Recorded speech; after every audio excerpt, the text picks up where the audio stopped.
Untuk membahasnya sudah hadir di studio Kompas TV anggota Komisi 3 DPR dari fraksi PDI Perjuangan, Dwi Ria Latifah. Selamat malam, Ibu. Dan juga ada pakar hukum tata negara UGM, Refli Harun. Selamat malam, Pak Refli. Ya, selamat malam. Dan juga kita sudah terhubung dengan Wakil Ketua Komisi 2 DPR, Ahmad Riza Patria, melalui sambungan satelit.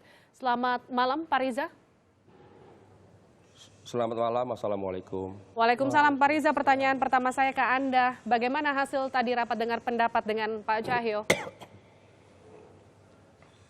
Ya, tadi kita rapat membahas soal perbatasan, soal daerah otonomi, termasuk dipertanyakan oleh beberapa anggota terkait soal masalah Ahok. Ya. Demikian berbagai pertanyaan disampaikan.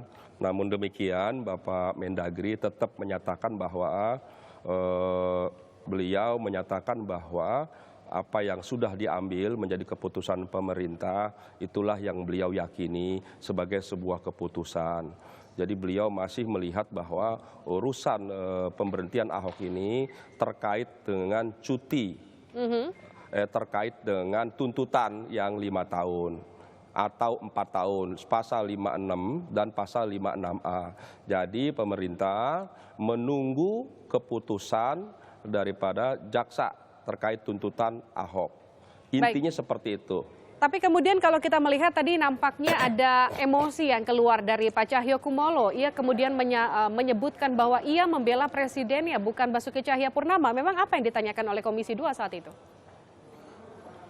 Bukan, Pak Cahyo betul ya, pemberhentian soal kepala negara, ya, kepala daerah di tingkat provinsi itu kewenangan ada pada presiden. Kemudian kalau kabupaten kota itu kewenangan ada di Kemendagri. Karena Ahok adalah gubernur provinsi, tentu ini menjadi kewenangan presiden. Itu artinya bahwa Kemendagri melaksanakan tugas daripada tanggung jawab dan kewenangan daripada presiden. Itu yang dimaksud oleh Pak Mendagri. Jadi sampai di situ Pak Mendagri betul. Kalau bupati dan wali kota itu menjadi kewenangan dan tanggung jawab daripada Kemendagri atau Mendagri. Lalu kemudian kalau kita merujuk ke Undang-Undang Nomor 23 Tahun 2014 tentang pemerintahan daerah, ini kan pemberhentian sementara hanya diberlakukan dalam ancaman pidana minimal 5 tahun penjara. Ini yang kemudian di awal menjadi perdebatan, tapi kemudian ada juga statement dari Al-Muzamil, Wakil Ketua Komisi 2, ia kemudian mengarahkan kasus ini kepada tindakan Ahok yang dianggap memecah belah bangsa. Jadi duduknya yang mana yang kemudian akan dimajukan oleh Komisi 2? Lebih jelasnya Pak Riza. Betul. Jadi apa yang disampaikan oleh Pak Muzamil sudah betul ya. Di pasal 83 itu ada poin ya berpotensi dapat memecah belah NKRI. Kira-kira intinya itu. Ini pasal ini sebetulnya karena penistaan agama tidak disebut di pasal itu. Jadi penistaan agama masuk dalam poin tersebut. Itu menurut Pak Muzamil saya kira itu betul. Kemudian yang kedua, sebagaimana sudah dijelaskan oleh banyak pakar tata negara seperti Prof. Mahfud MD, kemudian juga Hamdan Zulfa, Pak Romli dan lain-lain, jelas di situ bahwa yang terdakwa itu harus diberhentikan. Ya. Tidak ada lagi pengertian lain, terdakwa, bukan tuntutan gitu loh. Nah ini pemahaman kami, jadi jelas posisi Ahok itu adalah terdakwa. Dan di sini kami perlu jelaskan bahwa kenapa kami meyakini ini? Karena memang di awal-awal Ahok duduk sebagai terdakwa, Kemendagri jelas-jelas menyatakan bahwa akan memberhentikan sementara Gubernur DKI Jakarta setelah Kemendagri menerima surat ya dakwaan dari Mahkamah Agung atau pengambilan yang telah diregistrasi. Itu jelas statementnya. Artinya Anda merasa ada perlindungan dari pemerintah secara khusus kepada Basuki Cahayapurnama dalam kasus ini, begitu Pak Riza? Jelas sekali ya. Nanti saya teruskan dulu. Yang kedua, setelah registrasi turun, Kemendagri pemerintah berubah. Apa kata pemerintah? Kami menunggu masa cuti kampanye Ahok selesai. Baru akan memberhentikan. Berkali-kali disampaikan oleh pemerintah, oleh menteri, oleh dirjen dan lainnya. Bahkan tanggal 16 Desember terakhir disampaikan di Jatinangor. Sebagaimana juga kita lihat di media TV dan lain-lain. Kemudian yang ketiga, menjelang tuntutan, pemerintah berubah lagi. Oke. Pemerintah dengan berani melakukan sertijab pada masa kampanye. Yang keempat, pemerintah berubah lagi, akan memberhentikan Ahok nanti setelah masa tuntutan. Kemudian yang kelima, terjadi lagi perubahan, akan melakukan pemberhentian terhadap Ahok setelah menunggu fatwa daripada MA. Jadi seingat saya, kita tahu di banyak media sosial maupun media mainstream lainnya, jelas pemerintah menjelaskan keinginan yang sangat pemerintah ingin memberhentikan Ahok. Itu artinya pemerintah meyakini bahwa pasal ini jelas bahwa Ahok memang harus diberhentikan. Namun belakangan pemerintah berubah. Nah, inilah yang kami anggap pemerintah berarti tidak konsisten, pemerintah berarti tidak ada kemantapan sikap. Saya minta tanggapan dari Bu Latifah dulu. Pak Riza, pemerintah tidak memberikan rasa keadilan, pemerintah dianggap berpihak kepada Basuki Cahayapurnama. Apa tanggapan Anda, Ibu? Kalau saya gini melihatnya, proses terhadap Ahok ini kalau kita lihat dari awal, penuh dengan nuansa politis yang sangat tinggi. Kalau saya ingin katakan begitu banyaknya dinamika yang terjadi, sehingga kalau kita boleh saya sedikit mengutip apa yang terjadi juga tadi di Komisi 3 dengan Kapolri, itu juga jelas terasa bagaimana tekanan dalam tanda kutip keinginan beberapa kawan yang ingin supaya Ahok artinya dihukum dan lain sebagainya. Nah, kemudian juga seolah-olah keberpihakan penguasa, kalau tadi kita bicara tentu dalam proses hukum seolah-olah melindungi seorang yang bernama Basuki Cahayapurnama.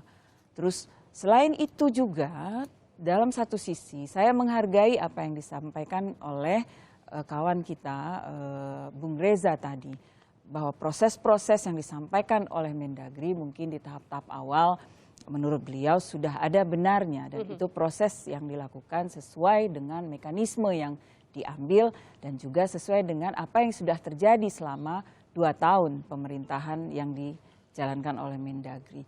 Tapi bahwa kemudian dikatakan apakah ini menjadi fair atau tidak fair dalam proses-proses hukum yang ada, saya jadi balik ingin bertanya. Kadang-kadang tadi juga saya sempat tanyakan secara real, apakah dalam bahasa saya sederhana, satu sisi kita semua seolah-olah bertuju pada seorang Basuki Cahayapurnama, bahkan sampai seorang kawan saya bertanya, tidak mau menyebut namanya dengan menyebutkan jenis yang saya koreksi. Sebut namanya, jangan sebut jenis, karena dia manusia yang punya nama.